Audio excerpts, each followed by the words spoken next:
Bullying is the use of force, coercion, or threat to abuse, aggressively dominate, or intimidate. The behavior is often repeated and habitual. Pero bakit kaya maraming series or movies ang nagiging konsepto ito? It may be lack of family support, depression, stress, etc. The result? It can down a person's self-esteem, become less confident, and worse, it may lead to suicide. Now, let us dig into this review vlog that would tackle the concept of bullying. How does it affect people? Its solution? And even the viewers who watch series like this. As part of the performing arts, bakit nga ba kailangan nating itakal itong mga gantong bagay? Why do we have to make a review or discuss bullying? Or bakit kailangan natin gawan to ng storya? Or parang bakit kailangan natin siyang ipakita sa tao? Although it's kind of like a sensitive topic, it's kind of like isang bagay na hindi dapat tinotolerate, no? Pero why do we have to make it as a story? It's because as part of the theater team and performing arts, we are creating a message here to be an awareness to people na these things happen at can happen to any of our child or sa kakilala natin, sa kapitbahay natin. And I remember, we did a story which is way back variety show 2018, which was called Kwento ni Bully. And we showed there that hindi lang yung side nung person na binubully, which we know suffers a lot, but we have shown as well yung storya naman ni Bully, kung bakit niya nararanasan tong mga downfall sa buhay niya, bakit kailangan niyang mambully man daw ng ibang tao, because that person as well ay may source, may pinanggagalingan sa bakit niya ginagawa tong mga bagay na to. And that's the message that we should know kung bakit tayo nanonood ng mga series, ng mga movies that involves that. Not for us to feel down and all, or parang mag-create ng parang maging creative lang basta. But it is something that we give awareness to people who are watching, to the audience, na ganito pala dapat, ganito yung dapat gawin. We should be aware of that. But where does bullying mostly happen? Well, it can be at home, workplace, school, or anywhere else. So we got different opinions and thoughts from different professions regarding this intriguing matter, and how can we actually make solutions out of this. Sa walong magkakapatid, isa akong buligin. Tinatawag nila akong bulol kasi minsan may times naman na nabubulol ako magsalita. Pero sa tuwing tinatawag nila ako ng bulol, umiiyak ako at pumupunta ako sa aking ina at tugon naman ng aking ina ay hayaan ko na lang daw. Dumating ang araw na hinayaan ko nga. Nagulat na lang ako, hindi na nila ako binuli. Ang solution dyan para hindi ka maapektuhan ng pambubuli, hayaan mo lang. Kasi alam mo kung sino ka, kilala mo kung sino ka. Pag magpapa-apekto ka, ikaw rin ang talo sa bandang huli. Dapat ikaw yung mananalo. Hayaan mo sila para maglumaki, hindi umantong sa hindi maganda ang pambubuli. We define bullying as an action or behavior that is intended to hurt someone, either physically or emotionally. Now, it has different forms, so it can be physical assault, social bullying, cyberbullying, name calling, and many more. Okay, second question. What solution can you give about this matter? Well, for me, as a teacher, I should be careful. Of course, kapag nasa classroom setup ako, it is normal to drop jokes. And some of those jokes are not intended to hurt someone, just for fun. Now, we cannot avoid those people na sobrang sensitive and they thought na they got offended kasi para sa kanila yung joke. And if that happens sa classroom, I have to make these things clear sa estudyante ko, na you have to be careful sa mga sinasabi niyo. Kasi, of course, iba-iba tayo. Iba-iba tayo ng pagtanggap ng mga words. Iba-iba tayo ng pag-intindi. So, isang situation lang yan. But, if I really witness bullying inside my class or inside the school, of course, I should not tolerate it. Paano yung ginagawa ko? What are the actions na pwede kong isuggest? Of course, you have to talk both sides dun sa dalawang tao. Yung sa nabubuli and sa binubuli. Why? Kailangan mo silang maintindihan bakit nila ginagawa yun. Bakit nangyayari yan? We ask them, do you have a problem? Or what's your problem personally? May problema ka ba sa bahay? May problema ka ba sa classmate mo? Kaya mo binubuli? Or what? Ganun. And we let that person na mag-open up. Or sabihin kung ano yung concern niya. The same thing, ganun din naman sa nabully. Like, do you believe na totoo yung sinasabi niya sa'yo? Do you think na ikaw talaga yun? Or bakit ang bilis mong masaktan? Though it's not a question, I mean, do you think may dapat kang ayusin?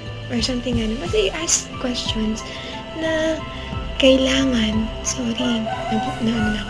na kailangan maglilid sa'yo how to solve the problem. So that, kailangan ipapaintindi mo sa mga students mo that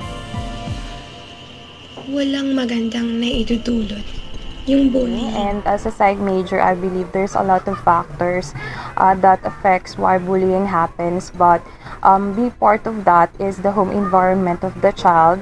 So there's this experiment by Albert Bandura, which is a Bobodal experiment, which says that children really do learn by observation or modeling. So how does it relate with bullying? Well, let's say for example, the home is hostile.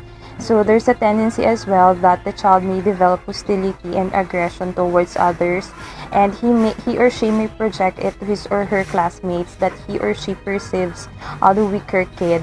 And the sad thing about this is it's very traumatizing to be bullied or to experience bullying, but those who are bullied itself have been traumatized by things they went through. And there's a lot of interventions as well on how to address this issue, but it all stems out for good parenting, making sure that the home is a safe place, especially when the child is growing up. Thank you. For me, as a kids minister, bullying is something that doesn't happen only inside the school or can only happen to kids. Akala kasi natin pag sinabing bullying, sa school lang to makikita. Pero you can also see bullying in different places and also with different ages. And ang bullying, hindi lang siya physical na pananakit. Minsan, bukod sa physical na pananakit, nasasaktan ka din emotionally. And with regards to bullying, it can cause a lot of things. Pwedeng yung iba kapag hindi pa ganun kalala, insecurities lang or self-esteem nila yung bumababa. But for some other people, sobrang extreme. Like other people experiences anxieties, depression, and yung pinakamalala na is yung tinatawag nating suicidal stage ng tao. And which means bullying is something that hindi lang natin dapat i-neglect or ignore, but it is something that we need to address of sa ating community, lalong-lalo na sa community ng mga nasa young generations. And for me, as a kids minister, kung meron man para sa akin pinaka-effective na pwedeng gawin to have a solution to this problem, no, is first and foremost tayo mismo sa sarili natin. Let's be a good role model sa kanila. Maging mabuti tayong ehemplo pagdating sa bullying, na tayo mismo hindi tayo magi-start ng mga ganong bagay at hindi tayo yung magpa-practice ng ganong bagay sa kapwa natin. And at the same time, if you know people who are young and mas bata pa sa'yo, pwede mo din silang bigyan ng advices and suggestions kung paano nila iiwasan at kung ano yung pwedeng maging resulta nito sa kanila bilang kabataan or bilang isang bata. So, for me, hindi mo man siya totally ma-remove sa sistema ng ating bansa, but to be honest, you inside your community, you can make a change. Kung ikaw mismo magsisimula ng pagbabago, pwedeng magkaroon nito ng malaking pagbabago para sa mga taong nasa paligid mo mismo. So, pag sinabi kasi natin bullying, napaka-rampant niyan.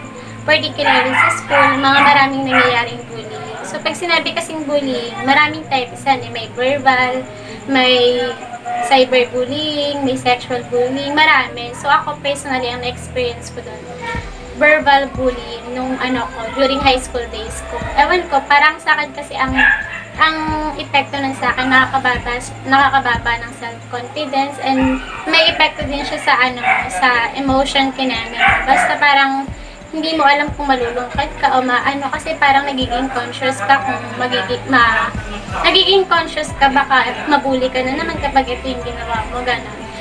So, kung ako, may apat na solution na akong pwedeng ibigay. So, yung una doon, if I am being bullied, I'll just get away from that situation. Pangalawa, kapag nakakita naman ako ng nabubuli, pwede kong tulungan na maawat yung bullying na yun, o di kaya tumawag ako ng mas may authority para i-stop yung bullying na nakikita ko. Pangatlo, sa family. So, kapag may mga kapatid tayo, may brothers and sisters tayo, make sure na makikinig kayo sa kanila. Kasi I believe ito yung isa sa mga dahilan bakit talaga nagkakaroon ng bullying. So, make sure na makinig kayo and support them din. Last naman, yung sa school. Siyempre, ito yung kailangan nating ina-actionan. Yung una na isip ko dun is, siguro gumawa sila ng policy with regards sa bullying. Pangalawa, i-train nila yung mga students how to react kapag may nabubuli sa kanila inside the campus. So, yun lang naman. Hindi naman talaga naiiwasan yun sa ngayon, sa panahon niyan, kasi mapabata or matanda, nambubuli or nabubuli.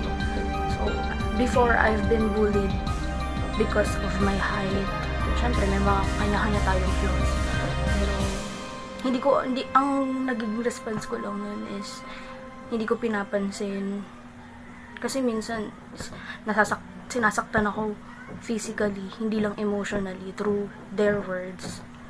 Pero, tinatake ko na lang yun as motivation to be better one day. And, ayun, para sa akin siguro, kailangan lang ng guidance from the family ng isang bata or ng isang tao. Kasi doon nag-start lahat eh. Kapag ang isang tao is hindi nakakakuha ng attention sa bahay, or minsan sinasaktan sila sa bahay, bumabawi sila dun sa mga taong mahihina sa kanila para ma-release nila yung galit nila, yung sama ng loob nila. I think hindi siya basta-basta masusolusyonan ng pagsasabihan mo lang yung tao, pagsasabihan mo lang yung bata. But it takes a lot of time to understand kung paano masusolusyonan to. Siguro kailangan mo ng malawak na unawa sa kanila, at the same time support them sa mga bagay na gusto nilang gawin, ano ba yung mga pangarap nila. Bigyan mo sila ng ng courage to be a better person. Encourage them nang sa ganun maituon nila yung pansin nila sa future, hindi sa mga bagay na makakasama lang sa kanila. As a spiritual leader, what are your thoughts about bullying? And what pong solution na ibigay niyo po mula rito? So, I think we have to agree first, mga kaibigan, doon sa definition ng bullying. Kasi maraming mga tao, they are misusing and having some different thoughts about bullying. So, what I did is that I researched and I just confirmed kung ano yung pagkakaalam ko rin, no, sa bullying. And confirming kasi kung ano yung pagkaintindi ko sa bullying, yun din naman talaga yung definition. So let me just share you the definition of bullying. So bullying is an ongoing and deliberate misuse of power through verbal, through physical, so that you can hurt another person. So ibig sabihin, hindi po lang po ito one time, no, or two times. Indeed, ongoing tuloy-tuloy siya. No, tsaka multiple times. At tsaka deliberate, ibig sabihin, may intention yung isa o dalawang tao to hurt a person. So, hindi porket nasaktan ka one time or nasabihan ka one time, you're already bullied. No? Iba yun. O kaya naman ay nabiro ka one time and you felt like, ay, bullied na ako, so on and so forth. So, I think we have to cast it out because there are possibilities na nagjo-joke lang ang tao, but it doesn't necessarily mean that you are bullied. Unless that person, every now and then, kapag nagkikita kayo, kapag lagi kayo nagkakaroon ng connection o kaya events, ganyan, ikaw talaga ang tinitira, ikaw talaga ang kinakamusta ng matitinding asaran, biro, so on and so forth. And I think that is something we have to consider as bullying. So, ang question dito, why people would like to bully other people? Well, yun nga, sometimes it's for them to feel good, no? One of the reasons why people want to bully others that for them to feel good. Kasi most likely, they feel bad about themselves. And they just want to confirm, no, na meron mas magaling sila, mas malakas sila, mas mayaman sila, mas maganda sila. And to confirm that, I have to be honest, no, to confirm that, may mga ilang tao talaga that they will undermine other people so that they can feel and they can be satisfied na okay ako, no, at yung ibang tao ay hindi okay. So I see that there are a lot of reasons possibly na bakit mambubuli ang mga tao, but if there's one major factor why they are going to bully is that for them to feel superior and for the rest to feel inferior, which is not good. Kasi most likely they're also victims, no? They are coming from hurt. May mga background yung mga taong nagkakaroon ng bubuli. And the question is this, no? Kung ang bully po ay nandyan, as a spiritual leader and even as a person, how you will handle, no? Ano bang solusyon para sa pagbubuli? Well, I have to be honest with you. There's one truth that you have to understand and you have to accept. Bullying will be there. I mean, walang ganun, walang iiwasan mo yung pambubuli o kaya naman, no? Hindi, I mean, there's no such thing. This is an imperfect world. And because this is an imperfect world, no, people will tend to do things imperfectly. Kasama na yung pagbubuli. Kaya yung mga sasabihin ng mga tao, no, mga bagay na pwede makasakit sa iba, actually, sometimes sabi nga nila, hindi raw nila intention, hindi mo control yon. Hindi natin control yon. Pero ito maganda. What you can control is your response to those things na sinasabi sa'yo. So, ang pinakamalaga dito on how to handle bullying is this. You have to know who you are. Kasi, walang bully if walang nagpapabully. There you go. Because it's like there are people who are, and if you agree with me, the reason why people feel like they are bullied because they are accepting it. You have the power not to accept unless hindi ka sure sa identity mo. And that's one thing that you have to work out. If there's one thing that you have to work out against bullying, that is being sure of who you are. Knowing the truth kung sino ka. No, kasi people will tend to say dito ka, ito ka, pero nakadepende yan kung tatanggapin mo. At kung kilala mo, yan, kung kilala mo ang sarili mo, hindi ka magpapa-apekto dahil may namumuhay na katotohanan dito. And I think many people right now, because, nabubuli sila. And the reason why they are bullied, because even them, they don't know what is true about themselves. But the good news is this.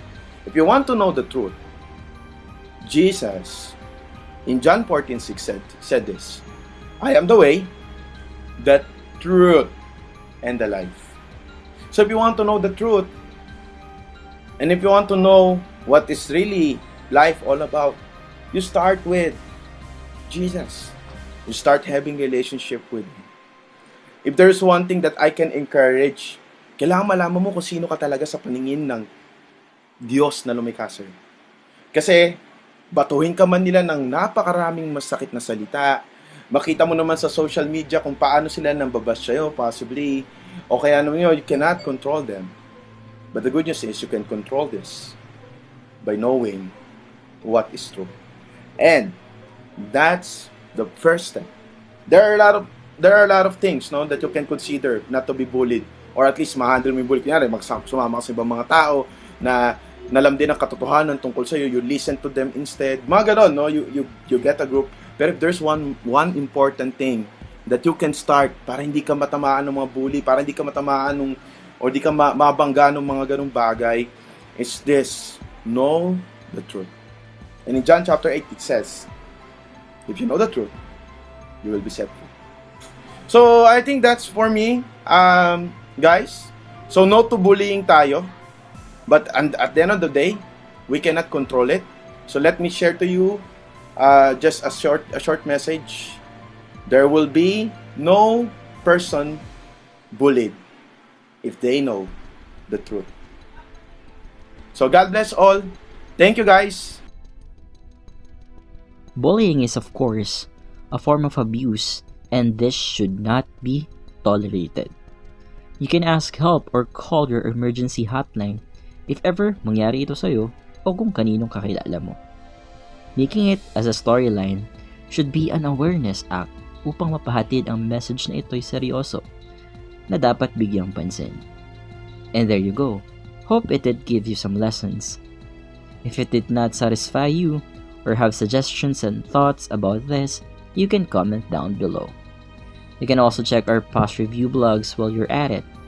If may gusto ka pa na ipa-review sa amin, just follow or message us on our social media platforms. So, see you on our next review vlog. Soli, Deo, Gloria.